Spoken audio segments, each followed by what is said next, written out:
Palataya ba kayo sa loto? Paano kung naka-jackpot ka? Pero ang tiket nawala, napunit o nasunog?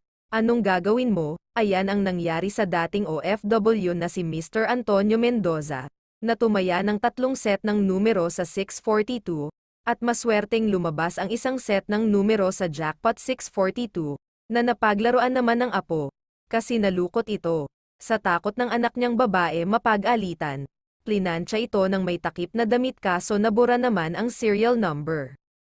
At yun nga halos masira ang relasyon ng pamilya dahil dito, pero pumunta pa rin si Mr. Antonio sa PCSO upang ipalit ang ticket sa jackpot na 12 million plus, ngunit siya ay tinanggihan ng PCSO, dahil ito'y unreadable at hindi ma-validate ng machine.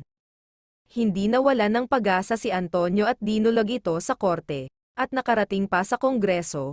Sa gitna ng labang ito, nagkasakit, at na-stress na rin marahil si Antonio kasi pamayat na siya ngayon, at ubos na rin ang naipong pera sa pag-OFW, pero nagbunga rin ang tiyaga ni Mr. Antonio, dahil nitong September, mismong Korte Suprema na ang nag-utos sa PCSO na ibigay na kay Mendoza ang premyo, at ayon naman kay PCSO Chairman Robles, konting kembot na lang daw ay mapapasakamay na ni Mr. Antonio Mendoza ang pangarap na jackpot.